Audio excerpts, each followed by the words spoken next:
starting a little bit late today. So this is class 2 of this series of Buddhism in a nutshell. Class 1 is on our YouTube channel, as where we put just about everything a couple of days after we do it here. So in class 1, we mostly kind of set the stage, just how I described it last week. We talked about the life of the Buddha.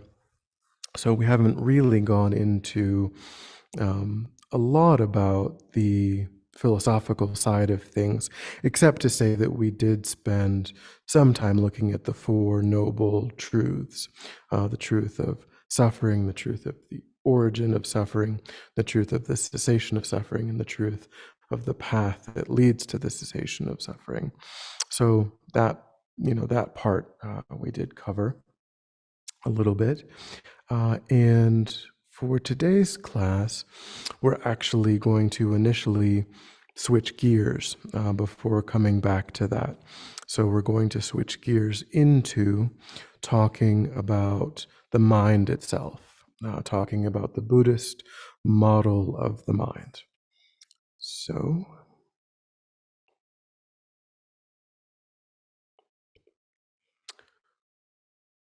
okay. So in Buddhism, the mind is described at its root, at its foundation, as that which is clear and knowing, or that which possesses clarity and awareness. These are the only two qualities that the mind ultimately is said to have. And as we sort of found last week, and as we will continue to find, it's necessary to always define terms, and that's going to happen throughout your study of Buddhism, because we are studying Buddhism in English, and a lot of it originally it was found in Sanskrit, and then as we are a Tibetan center, that lineage was translated from Sanskrit into Tibetan, and now being translated again into English. So translators had to sort of do the best they could to use English words to denote or connote more, in many ways, more complicated phrases that could be multiple meanings or richer meanings that oftentimes are not immediately clear.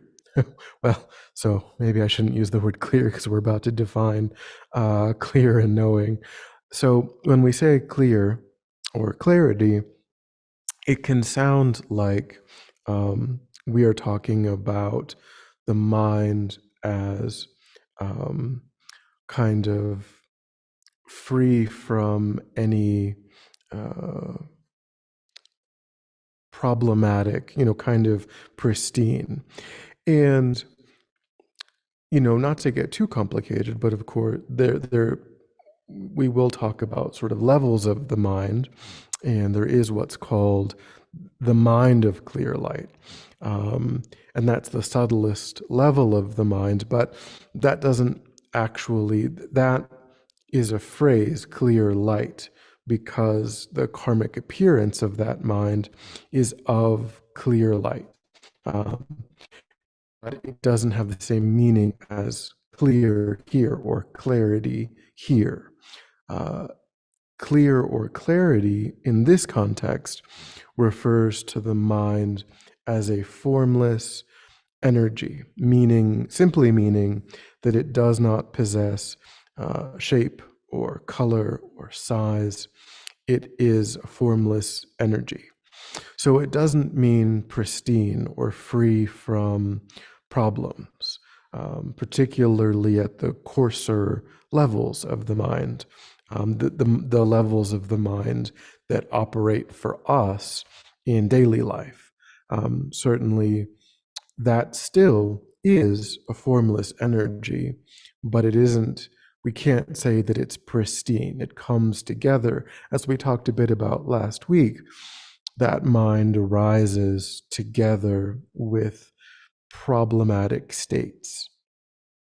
So we're not suggesting, but it is true that the mind of clear light is, although the clear light, the phrase clear light, as I said, refers to how meditators experience that mind karmically or subjectively. It is true that we can remove these problematic states all the way down to the mind of clear light.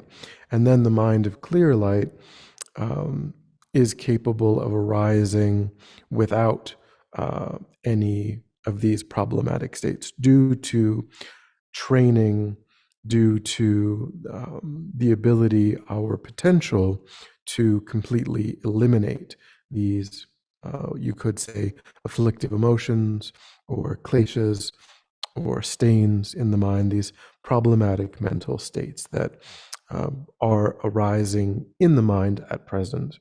But here, what we simply mean is that the mind is a formless energy, and by knowing, again, we don't mean that the mind is able to know perfectly, or the mind is able to know without distortion. But the mind is able to generate some sort of internal representation of what the mind is directed toward. So when we see something, we hear something, we taste something, we think of something, when we use one of the consciousnesses of the mind, we can generate an internal representation that is not free of distortion, but is nonetheless a representation of what the mind is put upon. And this is how the mind functions. So we alluded to those consciousnesses, and here they are. Buddhism describes the 5 bodily sense consciousnesses and then the mental sense consciousness. So Buddhism talks about 6 consciousnesses, 6 types of consciousness. And so these are ways of perceiving. These are ways that the mind contacts an object. We contact an auditory object through the sensory consciousness of the ear, the ear sense power, the ear sense consciousness. We contact a gustatory object, an object of taste, through the taste sense consciousness, and so on. So there are unique objects in the world, and we contact them through their respective sense power. Some consciousnesses can be purely mental. If we imagine something, if we think of, a dragon, we're not seeing a dragon, we're not hearing a dragon, we're not touching a dragon. It's an imaginatory experience that's occurring purely in the mental sense consciousness. So that's possible. It's also the case that when one of the bodily sense consciousnesses contacts an object, the mental sense consciousness gets involved in that process. And this is an important thing to get clear on in Buddhism, because of the way that we can mistake what we are perceiving. And we talked a bit about this again last week, where when we observe using a bodily sense consciousness, we observe an object, almost always, Buddhism would essentially say always, that observation, that perception is going to be characterized by a judgment of pleasant, unpleasant, or neutral. And that doesn't occur in the bodily sense consciousness. It isn't the eye sense consciousness that sees a pleasant object or an unpleasant object. It is not the taste sense consciousness that tastes a pleasant or unpleasant food or what have you. It's the mental sense consciousness that judges what the eye sense consciousness or the taste sense consciousness or what have you is experiencing, and will label it as pleasant, unpleasant, or neutral. So the mental sense consciousness comes in afterward and makes a determination, a judgment about what is being experienced, and then gives it a label. However, for us, we don't have that precision in our subjective experience. So we experience the arising of the visual object, taste object, what have you, as coming together with that judgment, that determination of pleasant or unpleasant or neutral. And that gives rise to the view that that quality is really there in the object that's being observed, that's being perceived, because we don't really take into account exactly how this process unfolds. And that lack of clarity, that lack of precision is what really gets us into trouble. And generating that precision, that clarity can really help when we start to recognize that it is the mental sense consciousness that's labeling on top of the sensory data. And that's why this is an important topic. That's the practical benefit of studying this. It isn't just interesting to know, it's actually directly related to the arising of afflicted states, the arising of, and the arising of constructive, beneficial states as well. So let me pause. Are there any thoughts or questions so far about anything that I've said? Yes, Venerable Dondrub, I have two questions. And one is, it occurred to me when you talked about the mind arises, so the clear mind arises with problematic states. Where do the problematic states come from? Does that mean they come from past life karma? Or do they come from the present circumstances we land in, such as a very non-nurturing environment, and then we develop fear right away from the time we're babies? Is that related to the past life karma, or is that just a circumstance we landed in? That's the first question. Yeah, so for us, as an ordinary sentient being, the idea of the mind of clear light being the subtlest level of the mind, for us, that even that level of mind is still obscured. In and of itself, it arises with. It's not those stains. Just, it wasn't really your question, but I just want to make sure that I spoke clearly. That the mind is obscured presently for us as ordinary beings. The mind co-arises or is obscured by these afflicted states. The mind of clear light itself, if and when we can free the mind of those stains, those afflictions, then the mind of clear light isn't in and of itself problematic. The mind of clear light doesn't have to be added to or changed in any way. We simply need to remove the obscurations, the afflictions that are obscuring the mind of clear light. But to your question, what Buddhism would say is that it's really both. It's a combination of both of those things well, maybe three things. The first is that Buddhism doesn't assert like a fall, like the Christian idea, like there was like before a certain point, everything was great, and then something happened, and now things are not great. The mind has always arisen with afflicted states.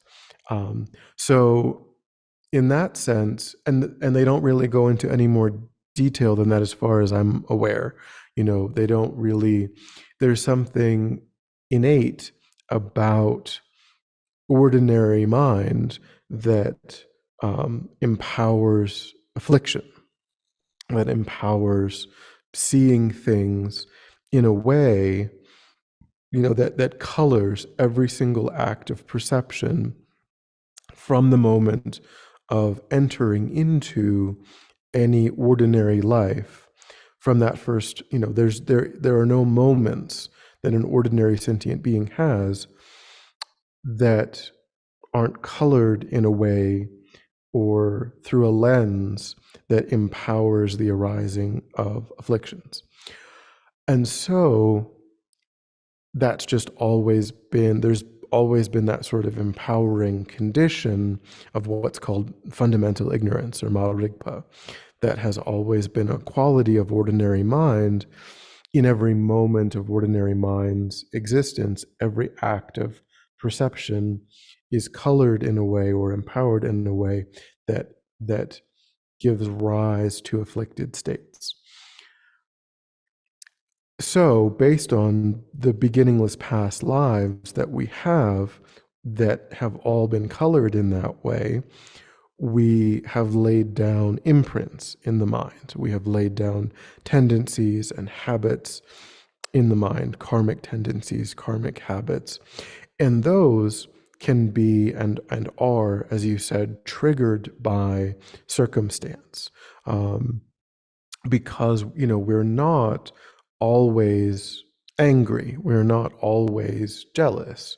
We're not always greedy or covetous, or we don't always have ill will, except, all of these sorts of problematic states. They don't arise in every moment of sometimes we are quite compassionate. Sometimes we're quite generous. Sometimes, those more positive mental states are what are really powerful at a particular time. But then under certain causes and conditions, that, because we have the imprint, because we have the seed from beginningless past lives, there are causes and conditions that can activate, that can cause that seed to manifest. And then in that moment, ill will is expressed, or covetousness, or, what have you. So it's really kind of those three things working in combination. I see. Thank you. Yeah. So the mind is a project that we have to develop. I mean, if we want to get closer to the clear light stage, we have to train and develop the mind. Yeah. I mean, Buddhism is about understanding what the causes and the conditions of affliction are, and what the causes and the conditions that eliminate afflictions, what those are, and then cultivating the causes and the conditions that eliminate affliction. Okay, thank you, Venerable. Do you want me to wait and give the second question later? Because I don't know, it might take too long to answer. I don't know. I will let you know. Okay. Okay, so my second question is, what is the relationship of the mind to the brain, the actual organ of the brain? Because all those other types of consciousness are bodily, and then the sixth one is mental. But so anyway, that's the question. Yeah, I mean, Buddhism would say that all of the that there's a empowering condition, that the ear sense power actually isn't, it's mediated through like the membranes, and so, the tympanic membrane and the hairs, and so there's ways, if you damage that, of course, because in the gustatory, like, it's mediated through you can cut your tongue out, and then of course you couldn't taste anything, right? Or you could, really you could, with acid or something, you could really, and then but they actually describe that there's like a subtle empowering condition that's non-physical, that is mediated by the physical, the tympan, all of these things. So in a way, it's not exactly that it's purely like material in nature. There is a material aspect. And the same is true of the mental sense consciousness, of course.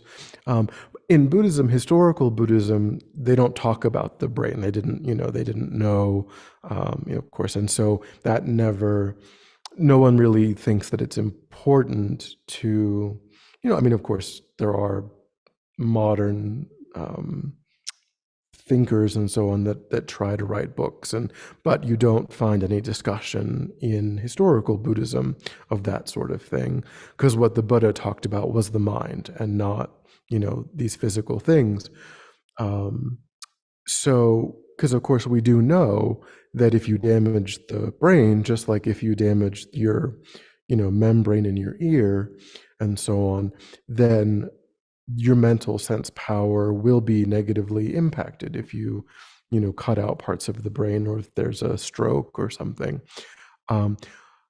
So you don't find any actual discussion of that relationship in historical Buddhism.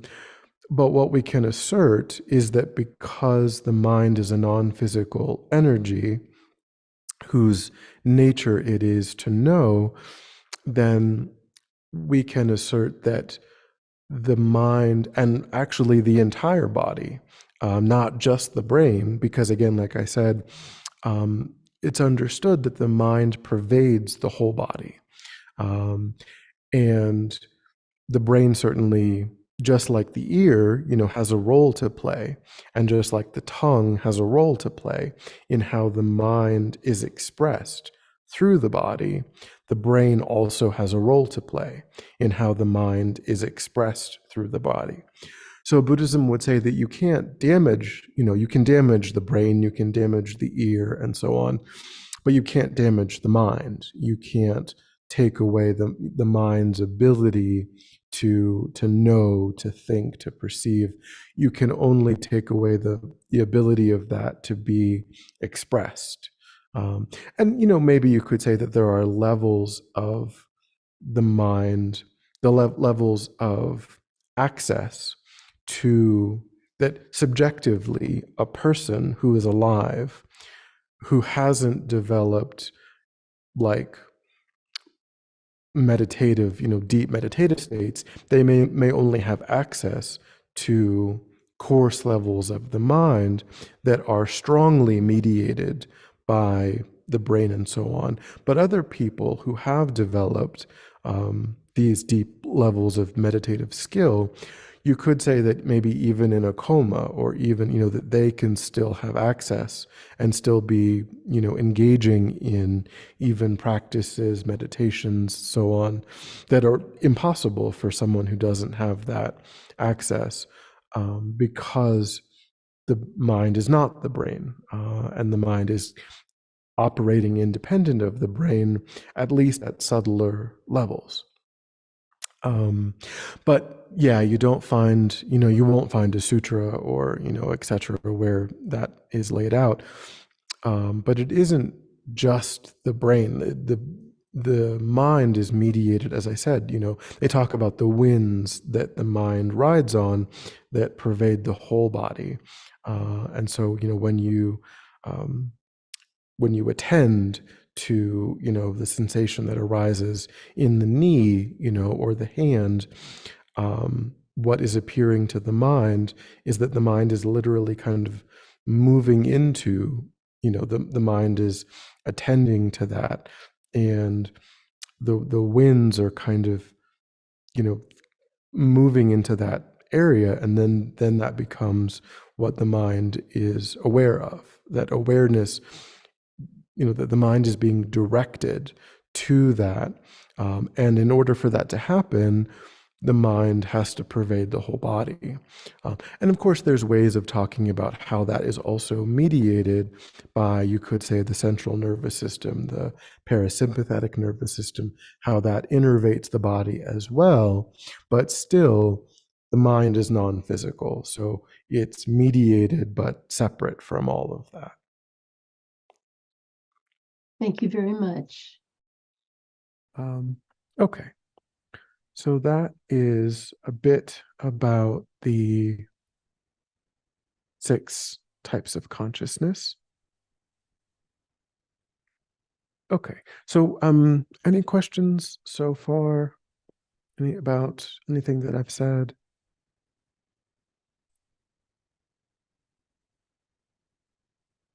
I have a question. Mm-hmm.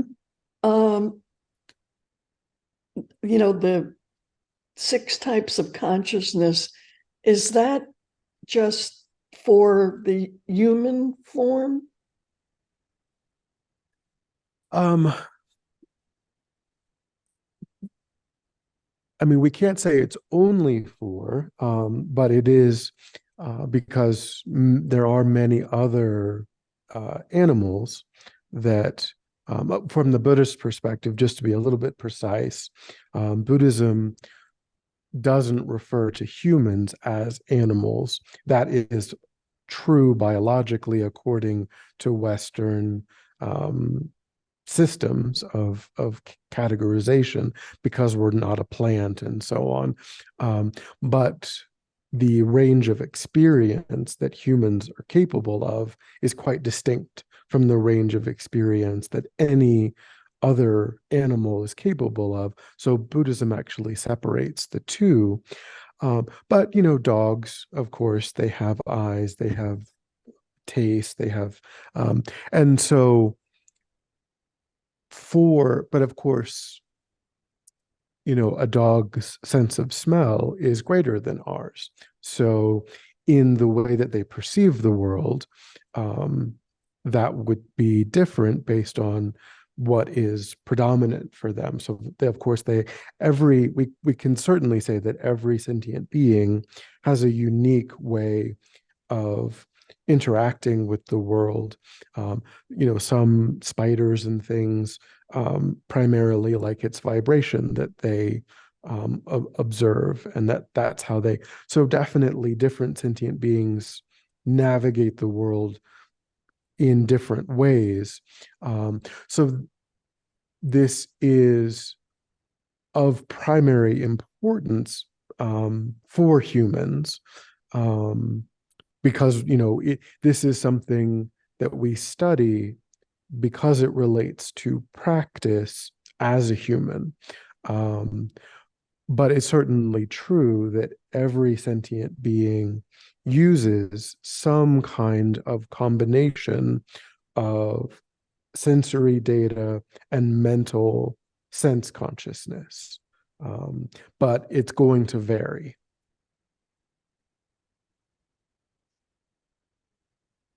Okay, I have one more question. Mhm. That was great. I understand that. When we die,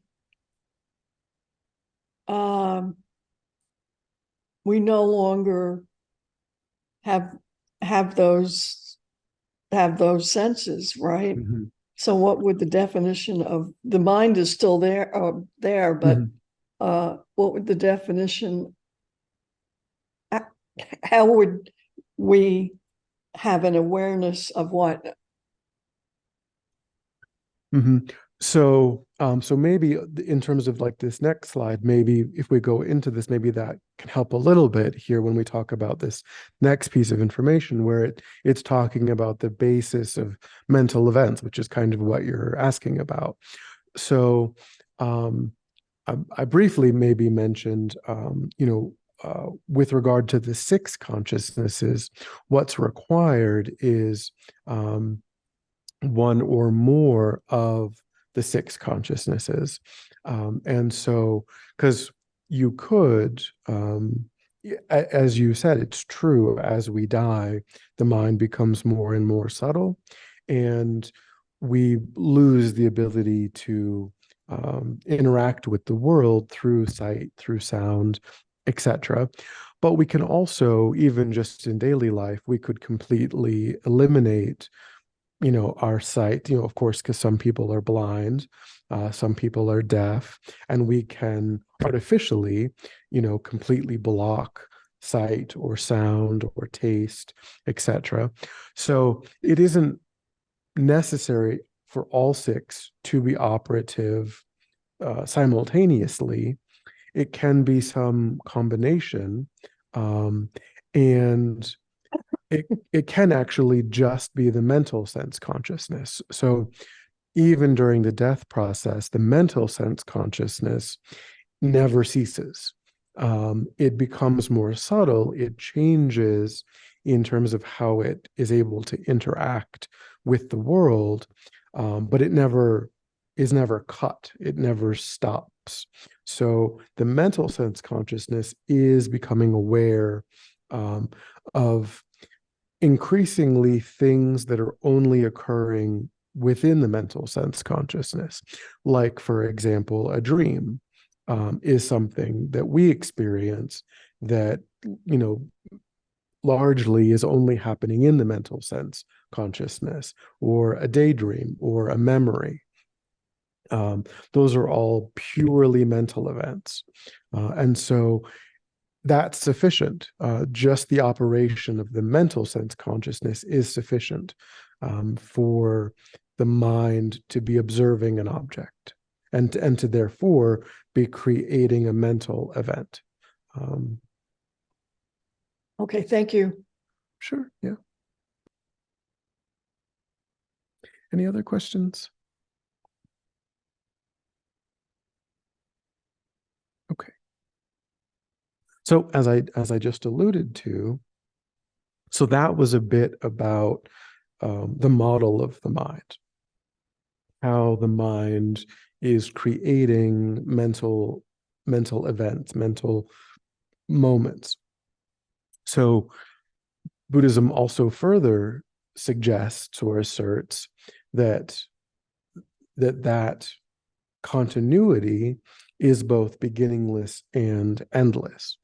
We can observe that, from the moment of the first, in this life, we can observe that, from the moment of our birth to the moment of our death, we have these moments, these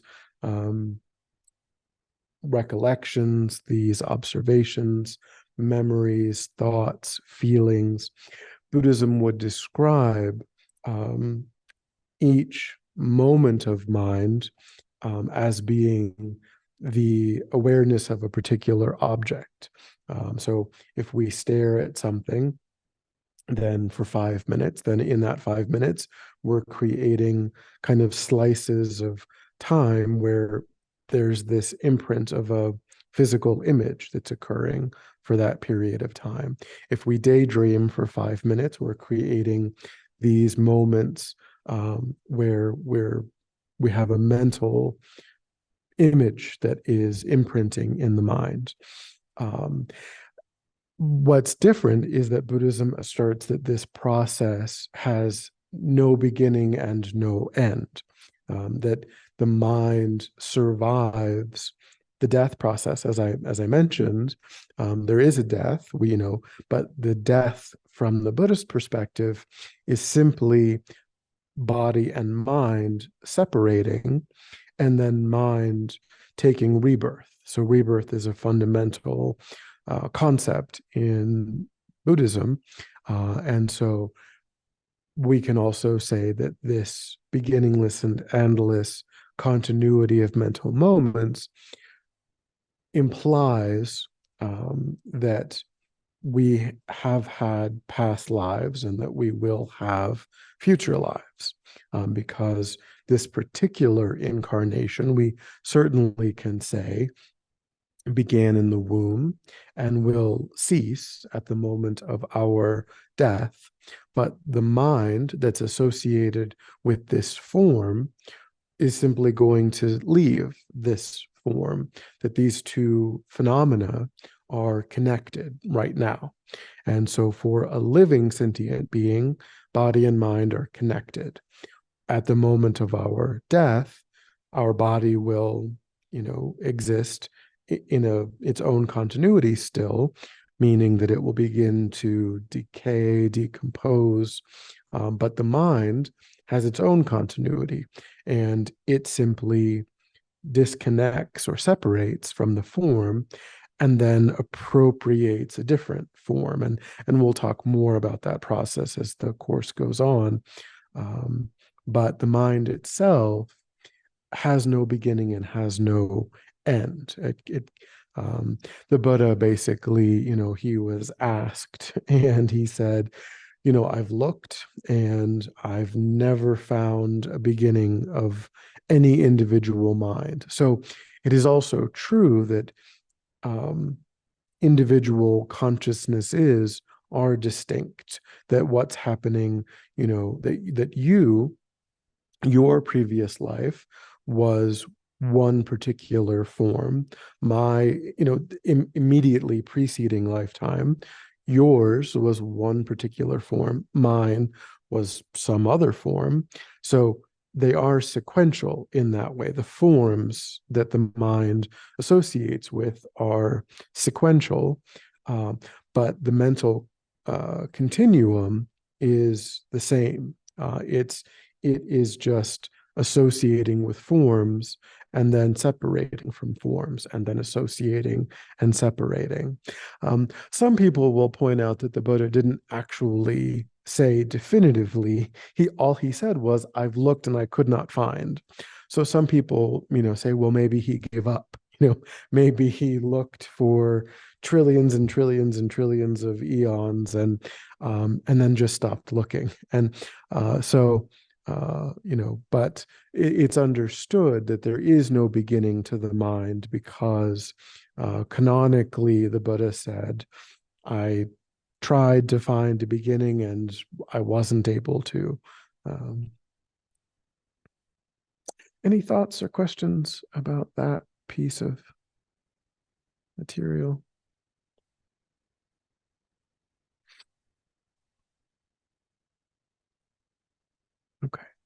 Okay, so that is the section on trying to understand a bit about the mind in Buddhism, how the mind works in Buddhism. So we're going to switch gears now and talk about how to define Buddhism, how to define what is or is not Buddhist philosophy. What are this topic is called the four seals. And here the word seal is, in a way, it's very similar to the idea of a royal seal or a wax seal on an envelope. If you receive, in olden times, one second, I'll get to I just finished my thought and then I'll circle back to your question. So this idea of the four seals, when you get a letter that has a wax seal on it, a wax stamp on it, and that seal or that stamp indicates that it came from the office of the king, then you know that the contents are authentically a communication from the king, because only the king has the royal, signet stamp and imprinted the envelope with that signet ring. And so that establishes the contents as coming from that particular king. And in the same way, we can analyze any teaching, any piece of philosophy, and see if it comports with the four seals. If it does comport with the four seals, then we can say it's authentically a Buddhist teaching. If it doesn't, if it violates one of the four seals, then we can say that it's some other philosophical system.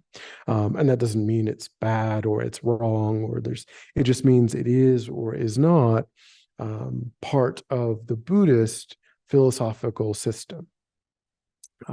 So we have this question in the chat. You mentioned mind getting imprints from objects. How about getting influenced by people and memories and thoughts? Is there a difference between mind and thought? Is there a difference? So a thought is a mental event that is happening within the mind. So the mind or the consciousness is the stage in which a particular thought is arising, and then it will abide, and then it will pass away. It will, we'll think about something, and then we'll think about it for some time, and then we'll move on and think about something else. So it would arise within the stage of the mind, and then it would cease and something else would arise. We would be reminded of something, or we would have some other thought that would become manifest, and that's what we would focus on. So certainly, the things that people say and do provide a stimulus in the environment. Someone said a kind thing, or they said an unkind thing. And that's certainly a foil for the mind. That's something for the mind to observe and generate a reaction to. And because it's an independent stimulus that's out there in the environment, certainly we're affected by it. How we're affected by it, though, is really dependent upon what that mind is already familiar with, what training has or hasn't taken place in that mind, what familiarities are present in the mind. If a person is deeply habituated to anger and a person says an unkind thing, then they may very easily slip into a hostile reaction. If a person has a very subdued mind and they're very familiar with loving kindness or patience, that same external event is providing an opportunity for the mind to generate a reaction, but the familiarities, the training in the mind is going to create a much different response to that stimulus.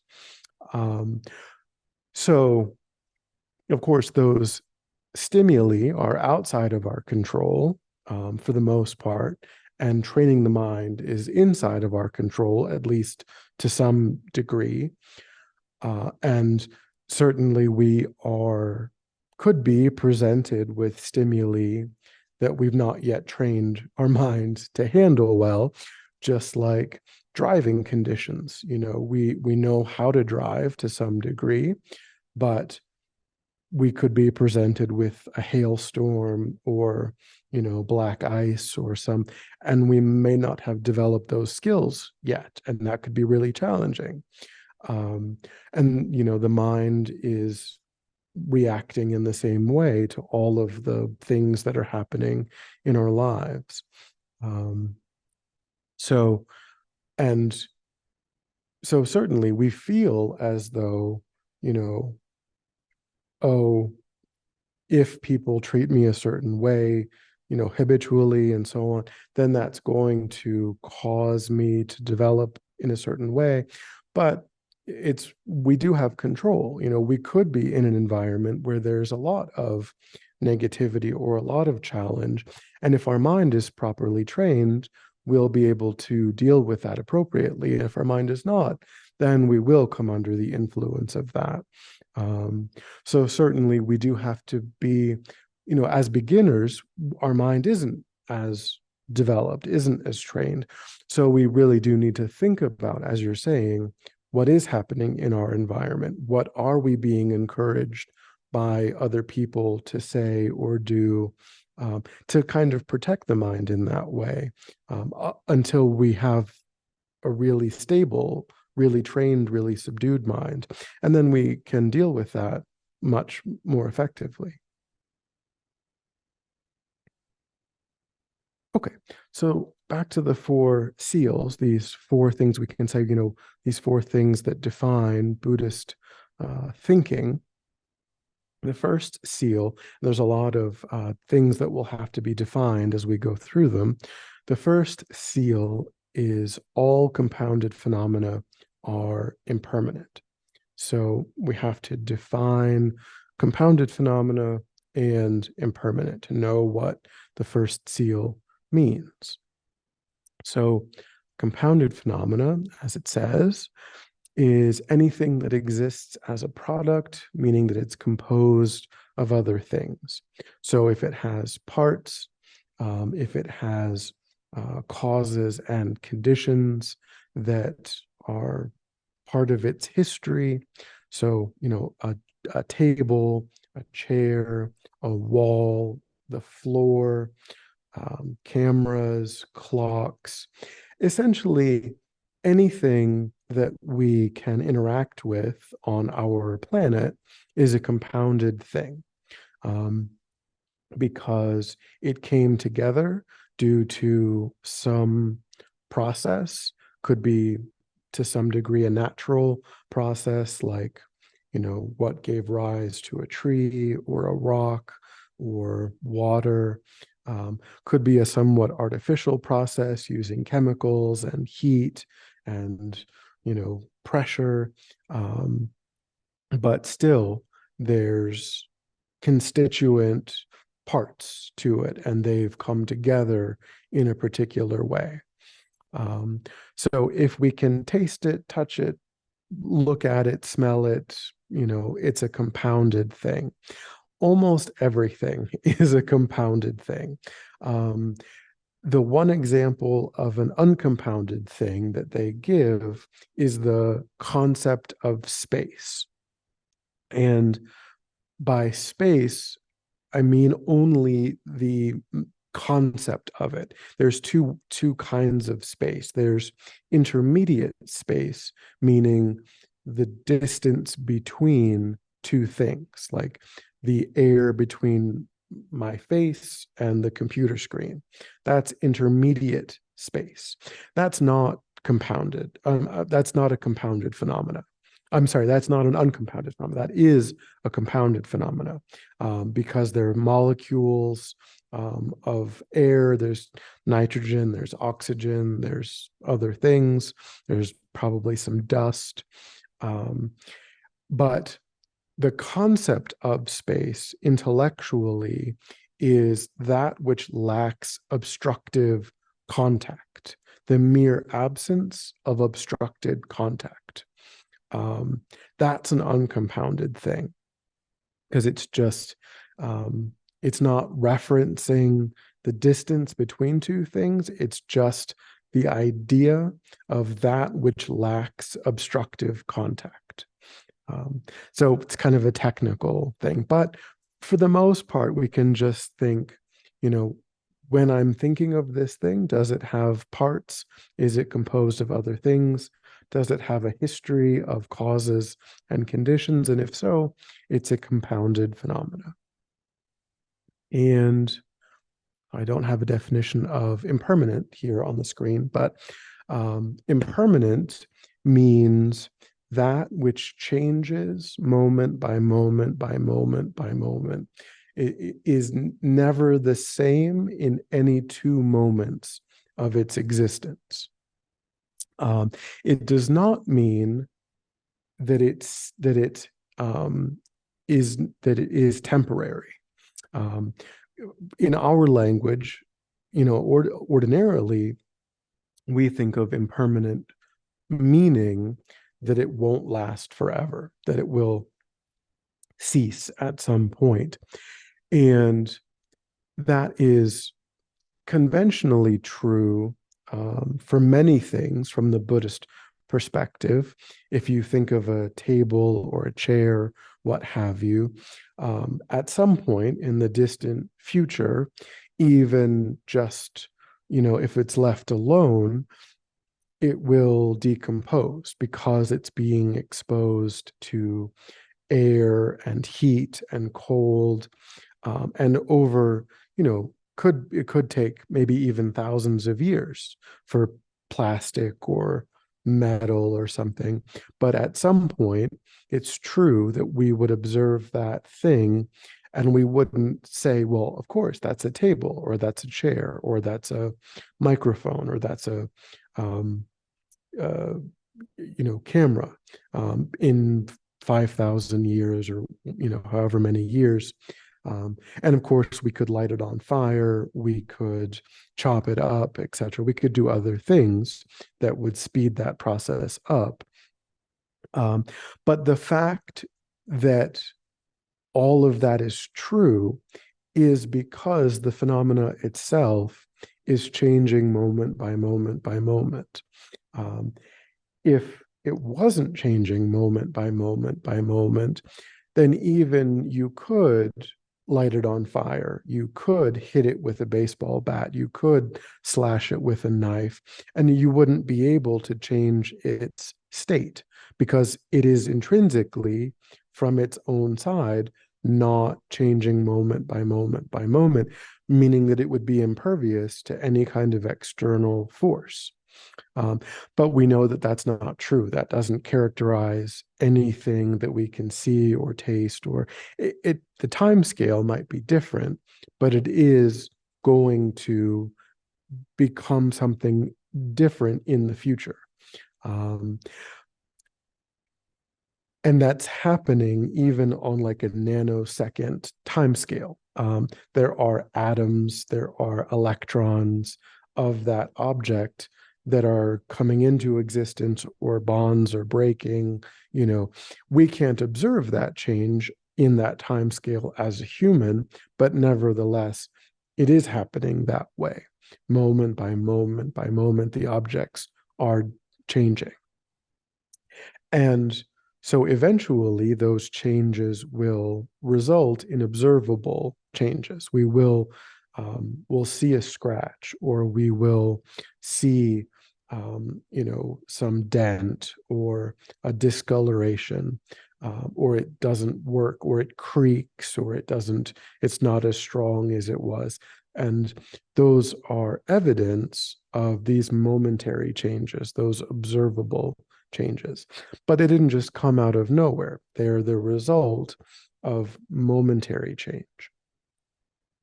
Okay, so what Buddhism is saying with the first seal is that anything that we can interact with or observe is changing moment by moment by moment. It's never the same in any two moments of its continuum. However, the mind is both impermanent and eternal. As we said, the mind is beginningless and the mind is endless. So the mind is changing moment by moment by moment, but it will never cease. It will never, unlike a table or a chair, etc. You'll never look at a mind at some point in the future and no longer label it validly as mind. It will always be mind. It will always be consciousness. Its qualities might be different, but it will never be something other than mind. It will always perform the function of a mind, even if its qualities are different at a particular point. Its base function of being possessed of clarity and awareness, that is always true of mind. So mind is impermanent yet eternal. Any thoughts or questions?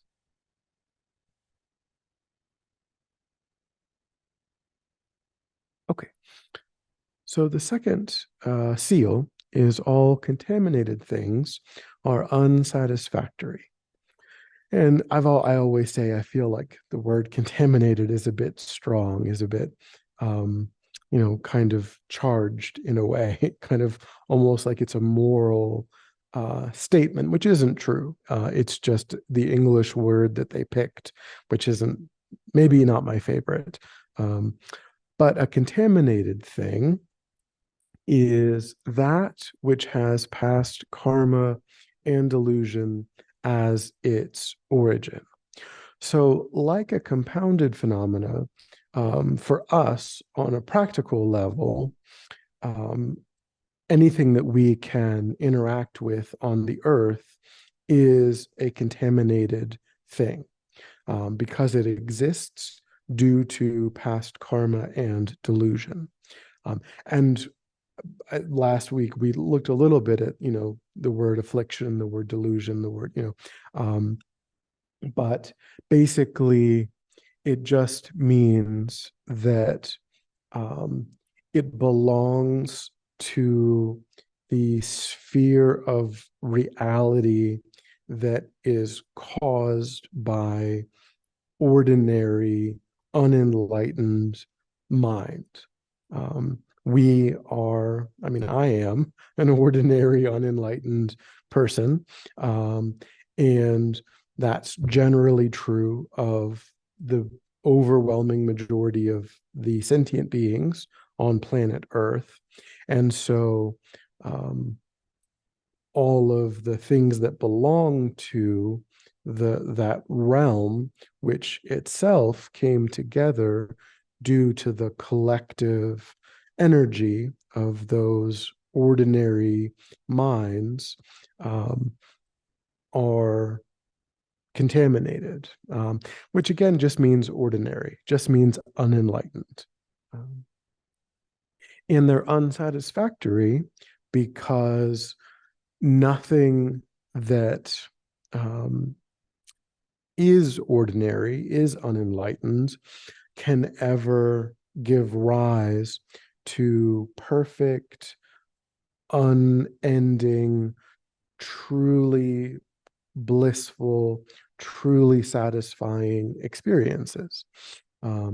We can eat, good food on Monday, but then on Tuesday we have to try to eat good food yet again. And then on Wednesday we have to try to eat good food yet again. We can hear beautiful music on Monday, but then the mind is going to crave more beautiful music on Tuesday.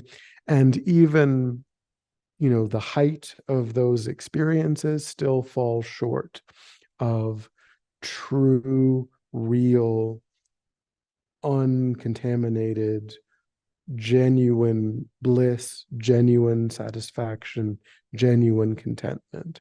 They, comparatively, when you compare being able to eat good food versus starving, being able to eat good food is great. But when you compare any of these experiences to what is possible to enlightened mind, they all fall short. They all are not, none of them are genuinely satisfactory. Okay. And then the third seal is all phenomena are selfless. And this is something that we'll have to kind of put a pin in and really circle back to in the last class, because this concept is the most difficult concept in Buddhism. It's the heart of what Buddhists are trying to do, is realize the selflessness of phenomena. But we alluded earlier to this idea that as an ordinary sentient being, we hold the view that the qualities of things that we observe are together with that which is observed, that the car that we look at is a beautiful car or is an ugly car. And in one way of speaking, this idea of selflessness relates to that misperception, that idea that we believe that the beautifulness is there in the object itself.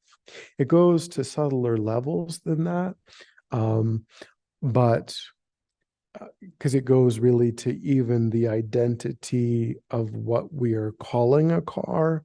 That's a subtler way of adding information to what is being observed. But it's this idea of adding to what's there, giving things a solidity that they don't actually have, just like, because the same person can look at, two people can look at the same car. One person would say beautiful car, one person would say ugly car, or a painting or a piece of music.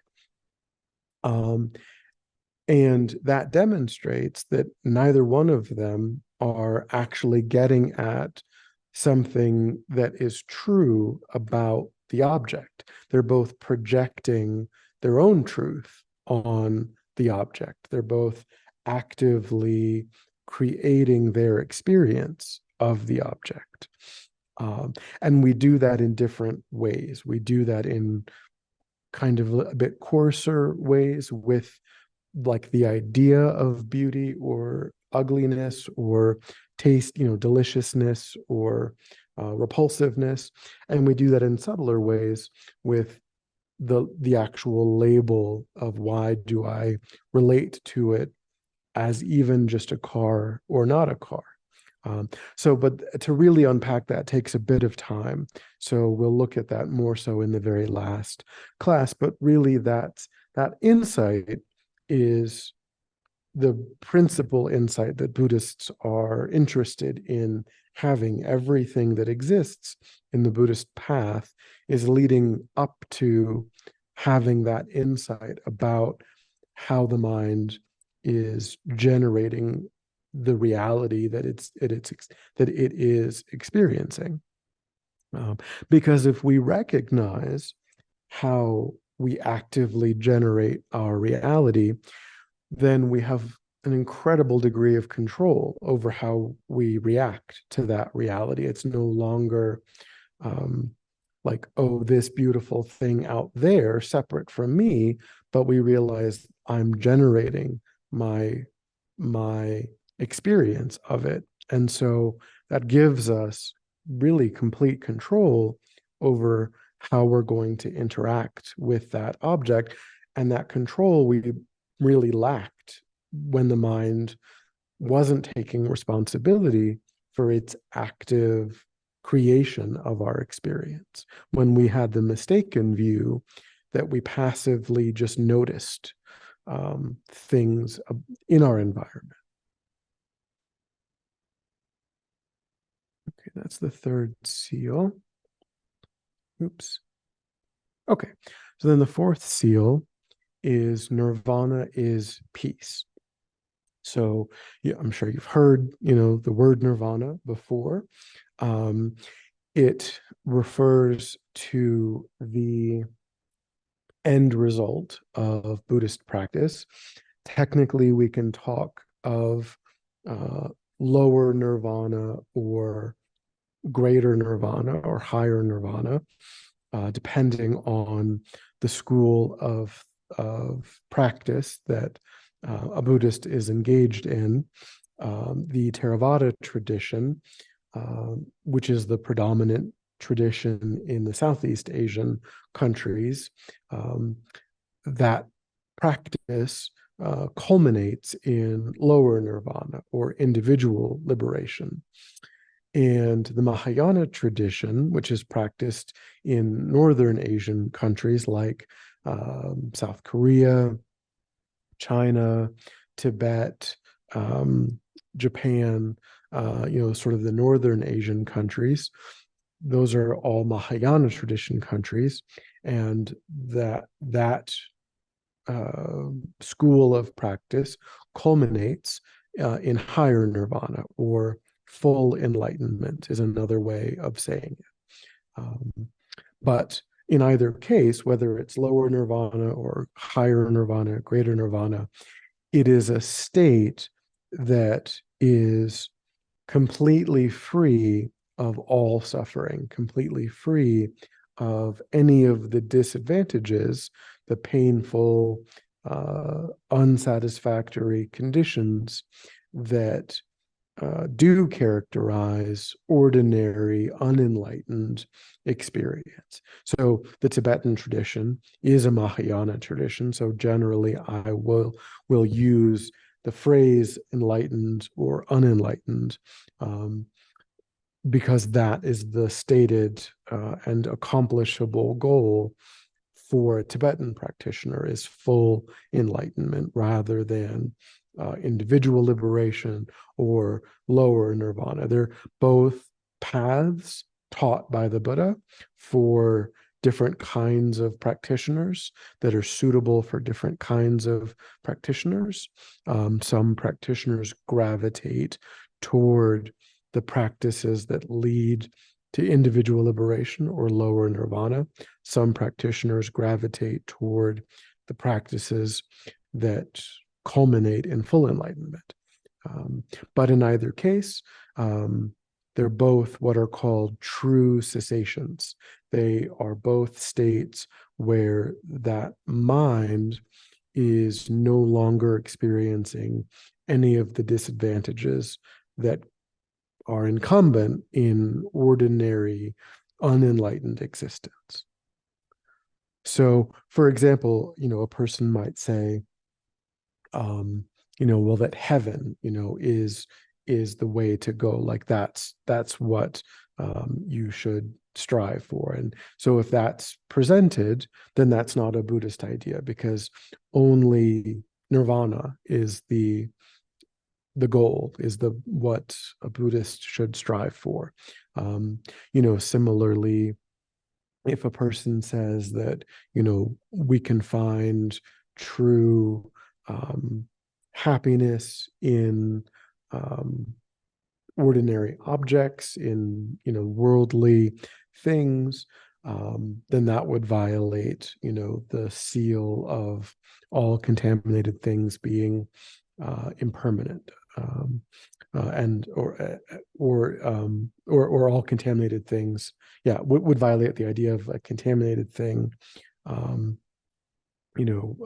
being able to be truly satisfactory. So all contaminated things are unsatisfactory.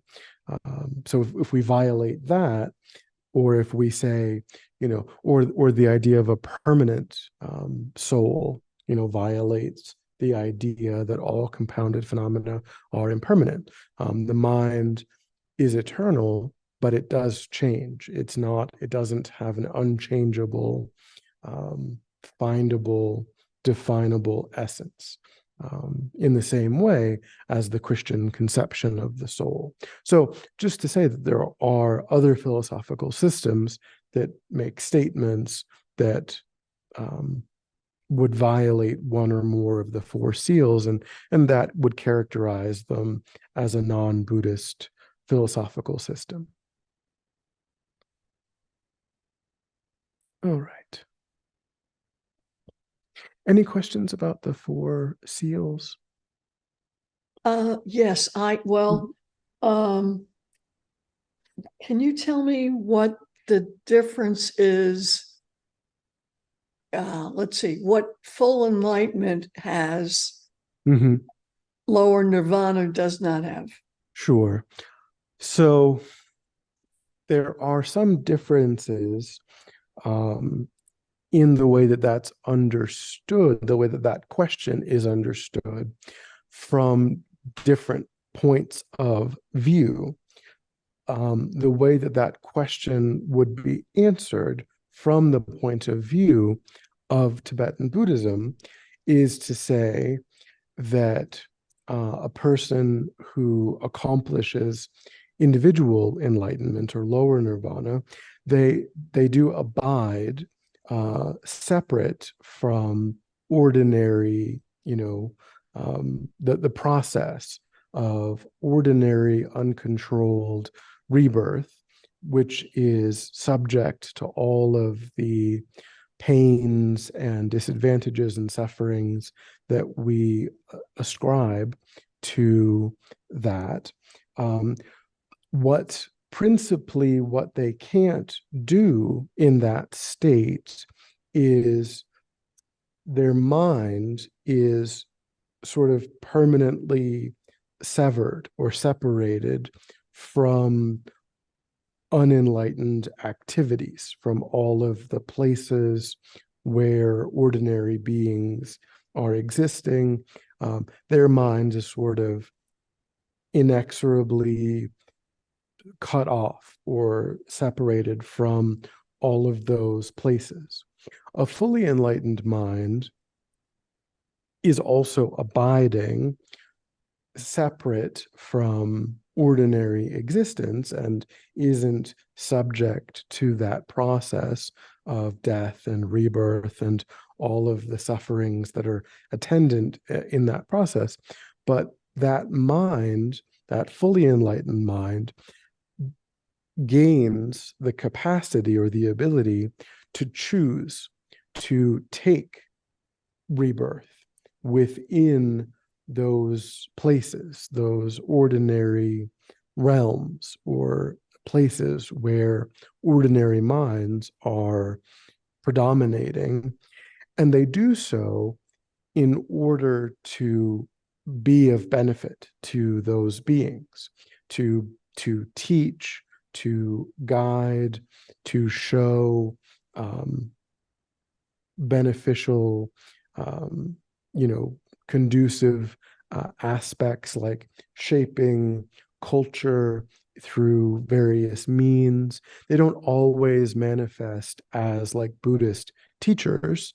That's one way in which they can manifest, but they could also manifest in ways that shape the culture in beneficial ways, that it encourage people to think in helpful, empathetic, loving, wise, kind ways, recognizing that people need, a whole variety of different sorts of causes and conditions to kind of get them moving in a spiritual direction. So they can help, they could write books, they could create art, they could manifest in a variety of ways that are kind of going to help move sentient beings toward moving in the right direction rather than giving into impulses of greed and hatred and the kinds of things that are going to perpetuate suffering.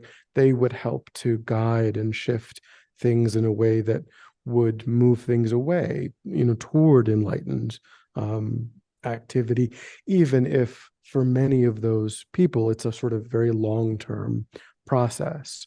So that's the main difference, is that when you achieve full enlightenment, you yourself don't suffer when you emanate. They call it emanating back into what they call cyclic existence, ordinary existence. That mind is still enlightened mind. It's not ordinary mind. It retains all of the capacity and features of enlightened mind, but that mind recognizes that if it abides separately forever and ever, it's kind of leaving ordinary beings to their own devices. It's not, it's moved by loving kindness and compassion, seeing the suffering of ordinary sentient beings and thinking, I want to do something about that.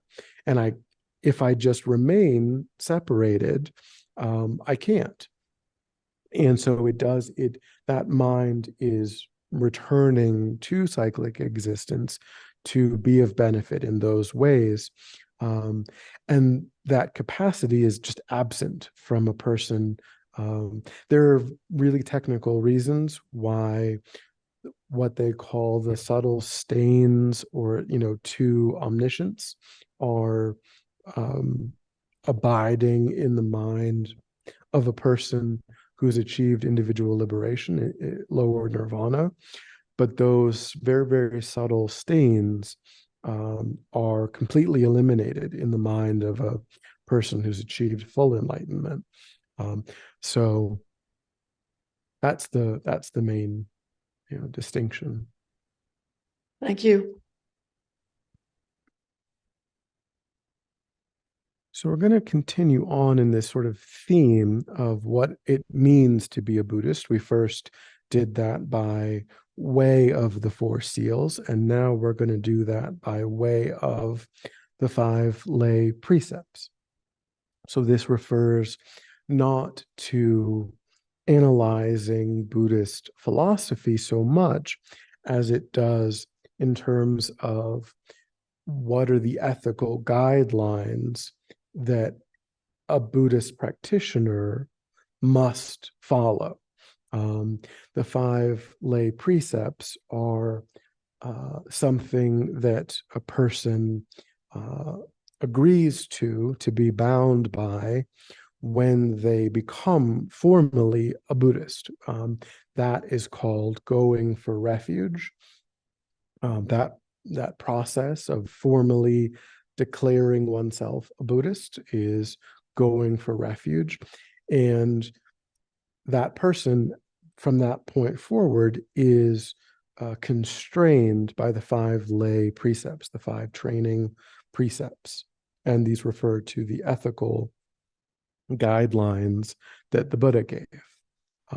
So a non-Buddhist would not be bound by the 5 lay precepts, but a Buddhist would be bound by the 5 lay precepts. And lay here means not ordained, not a monk or a nun. A person who is a Buddhist, but is not a monk or a nun. Okay, so as I said, there's 5. The first of the 5 precepts is do not kill. So as I mentioned, these are also, we can think of them as training precepts. So we are, when I say bound, what I mean is we're obligated to do our best. We're obligated to take it seriously and make a genuine, sustained effort. But of course, no one is perfect. And so mistakes and, we are ordinary sentient beings.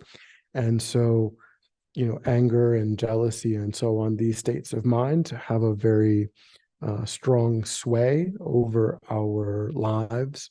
And so we will come under the influence of those not so great states, and those are going to give rise to mistaken actions. And so we're going to fall short in various ways of the precepts, but we're meant to adopt them as kind of our North Star, as kind of what we are really aspiring to be like, and to take it seriously. So there are practical aspects to these as well, which is partially explained here. So we have a distinction between killing a non-human sentient being versus killing a human sentient being. So for us, a non-human sentient being would be, anything that is sentient on our planet that's not human. So we can identify sentience. His Holiness the Dalai Lama has said that we can identify sentience by the presence or the absence of volitional movement on the basis of that organism. So if we look at a virus, or we look at a bacteria, or we look at a plant, it has movement, but it doesn't have volitional movement, meaning that it only moves because of some change in the environment. It didn't just decide to go from point A to point B.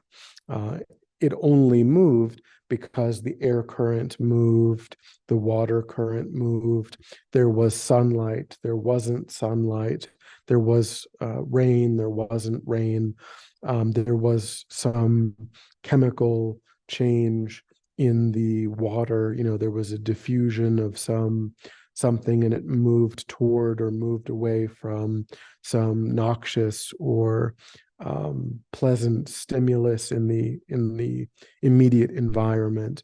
So plants are alive, etc., but they are not sentient. They are not a host to mind, to consciousness.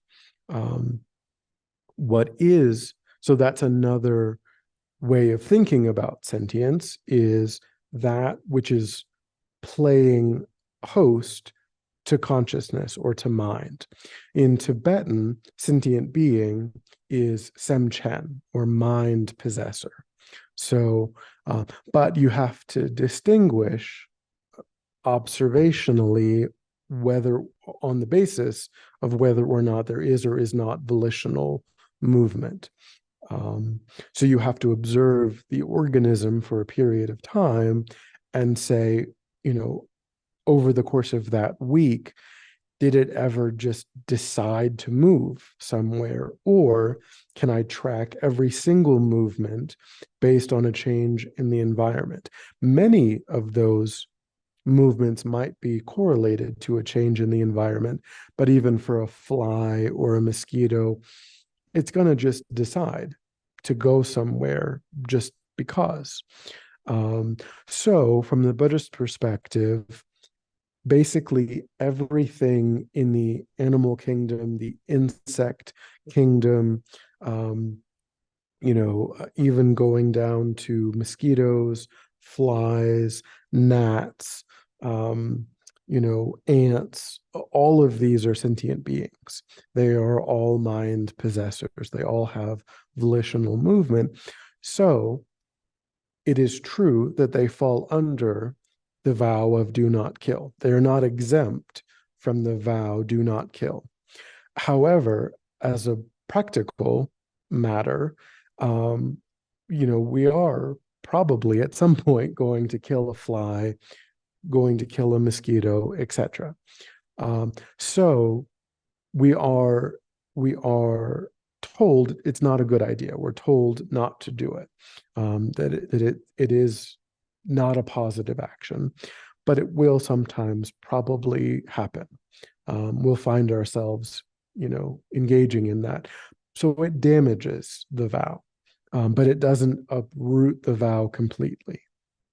But killing a human destroys the vow completely, meaning that we can no longer say that we are holding the vow not to kill if we've intentionally taken the life of a human being. And that distinction is drawn in large part because a human being has the capacity to achieve enlightenment, lower nirvana or higher nirvana, in that very lifetime. That a human being, all human beings, possess the capacity to achieve enlightenment in that very lifetime.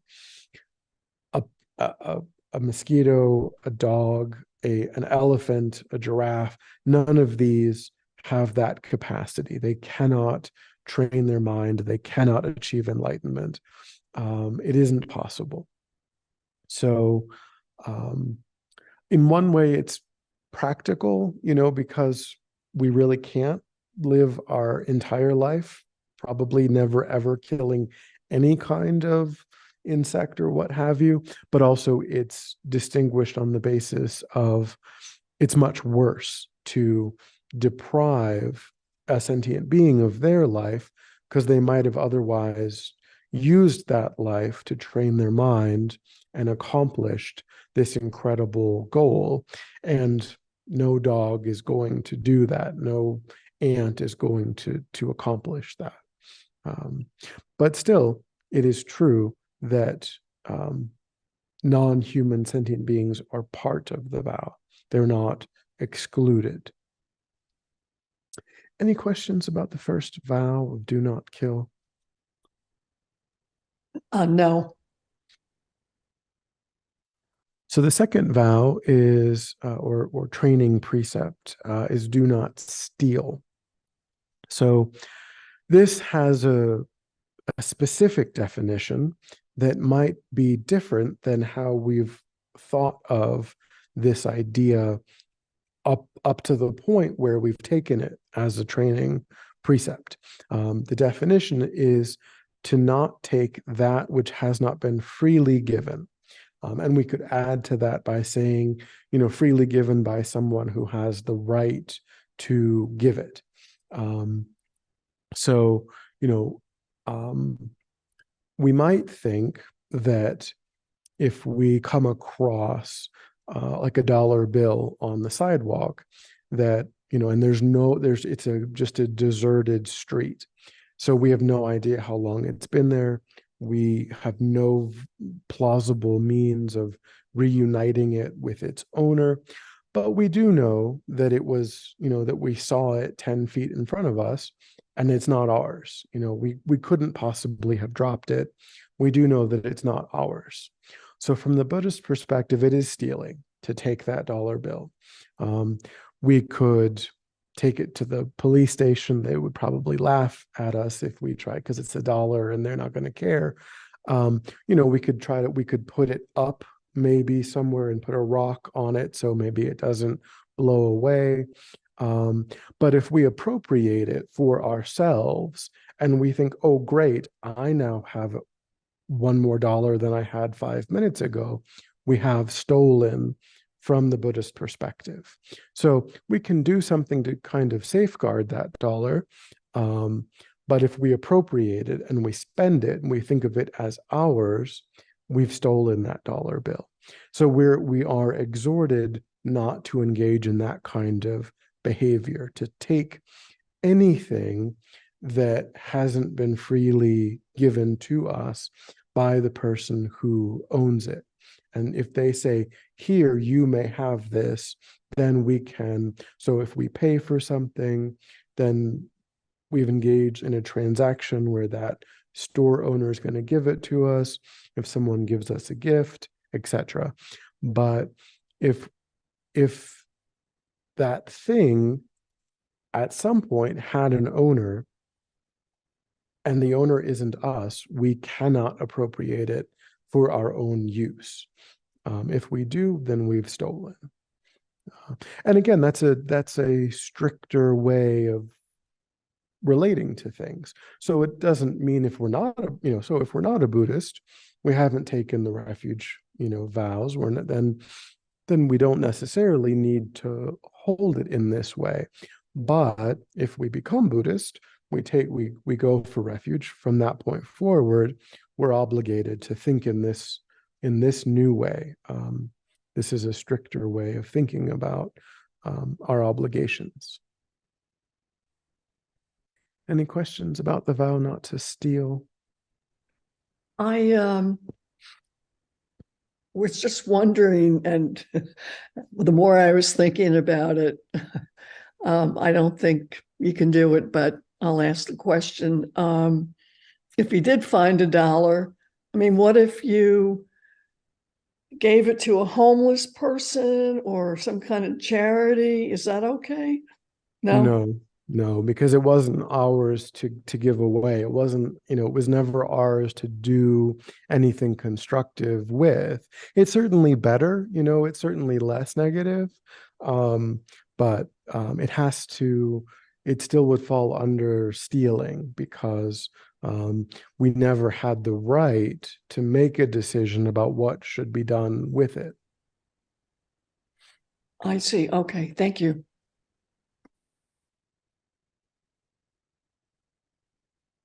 Okay.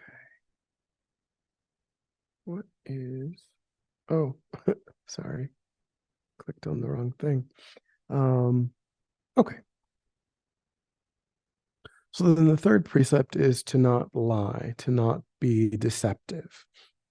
So to lie is to say something that we know to be untrue to a person, and it doesn't to communicate. So it could be communication through writing, could be nonverbal communication by nodding yes or no, or pointing or gesturing in some way, but to engage in an act of communication, to communicate some piece of information to someone else, knowing that it's false, knowing that we are transmitting false information.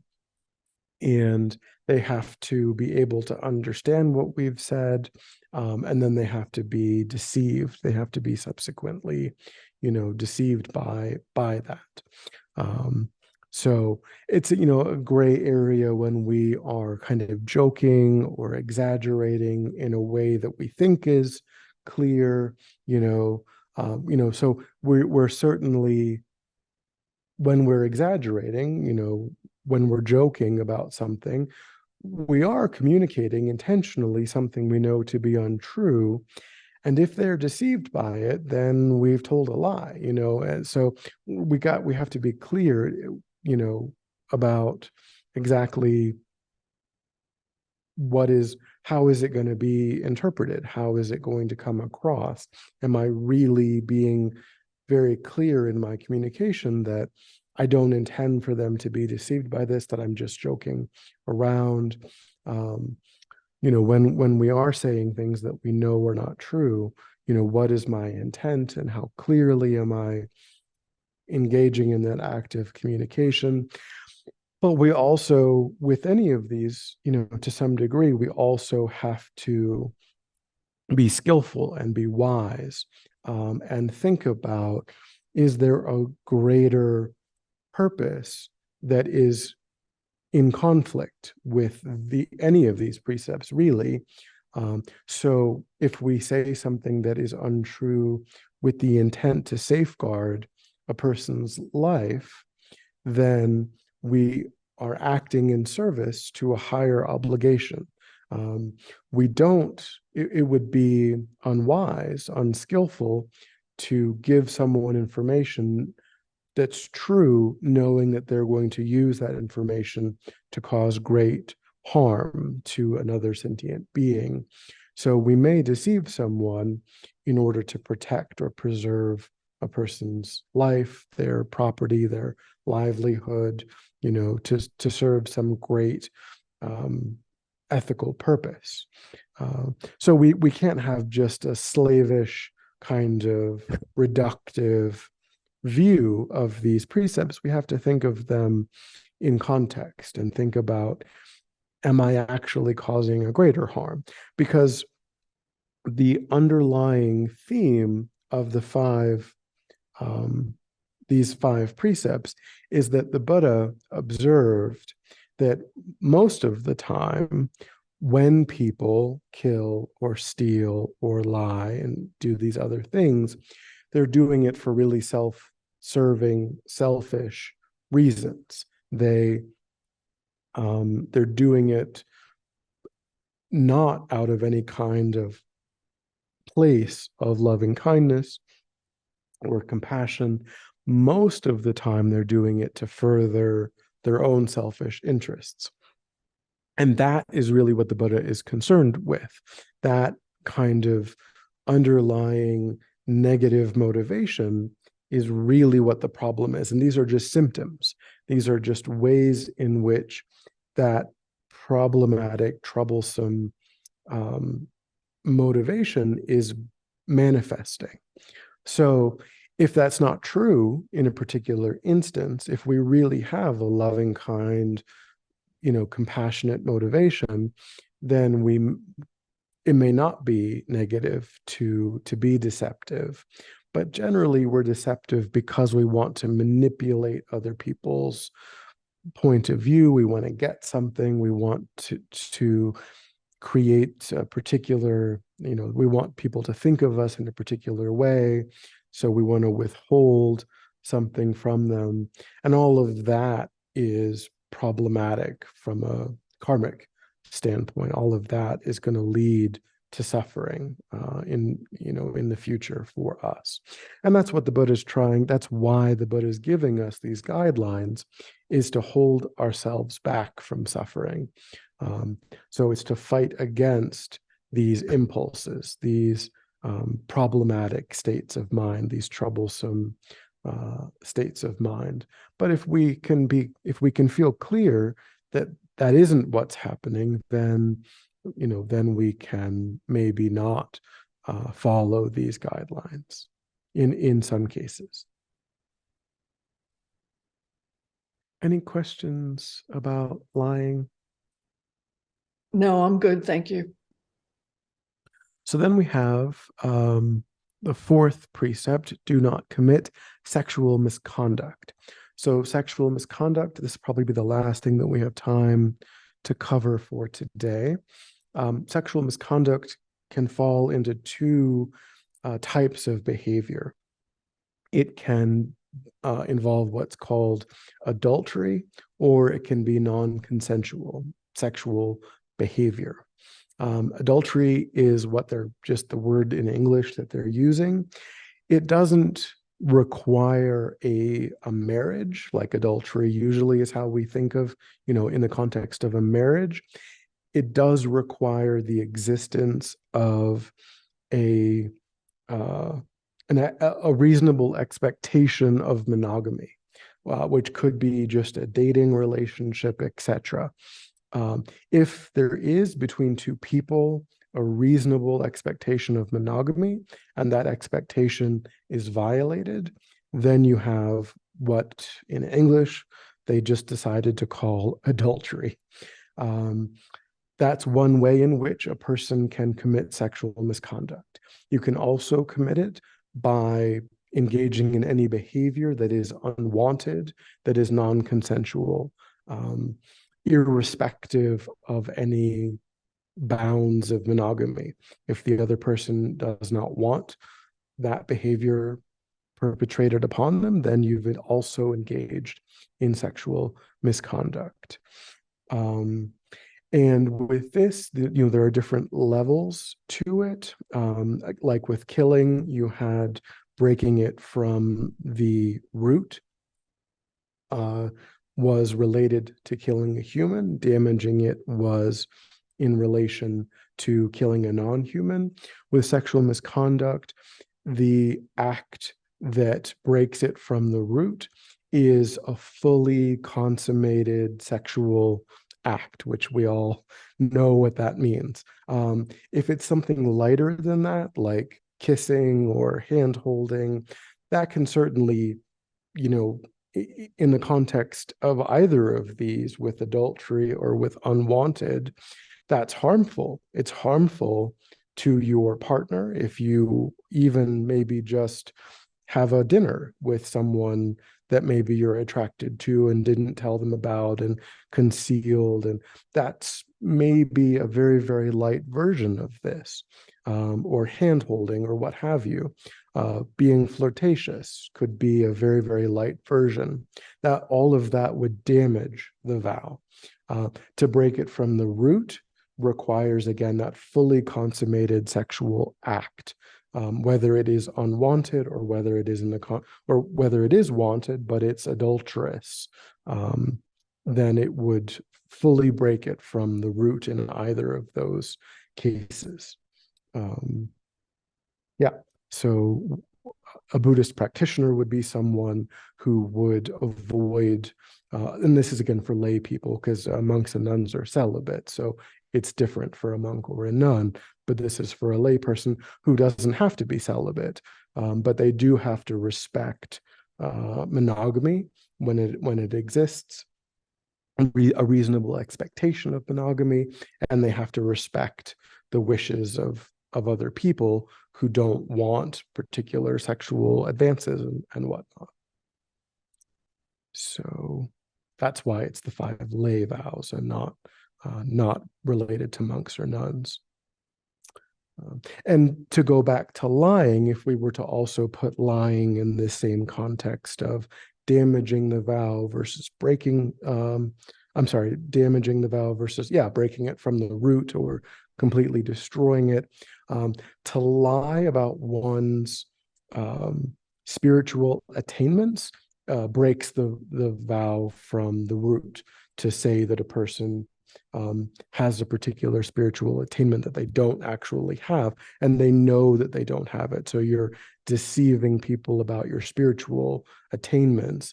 That completely destroys the vow from the root, because it's very dangerous, very destructive to engage in that level of deception. Anything else damages it.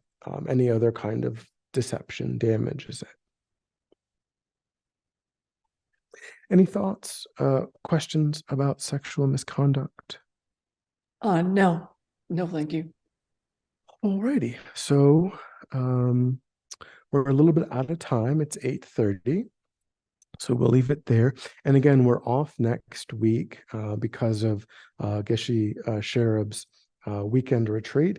That's a little bit more advanced. It's on a practice related to the Buddha of compassion, Avalokiteshvara or Chenrezig.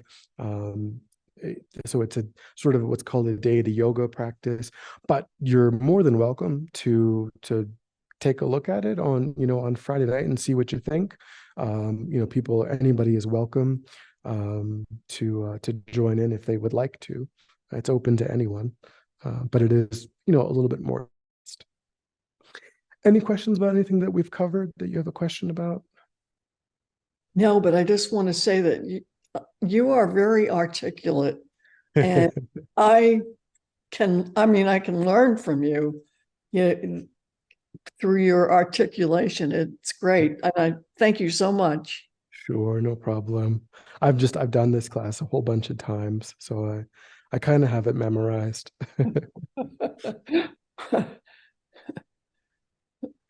All right. Well, thank you for coming. I appreciate the letting me think about these things too.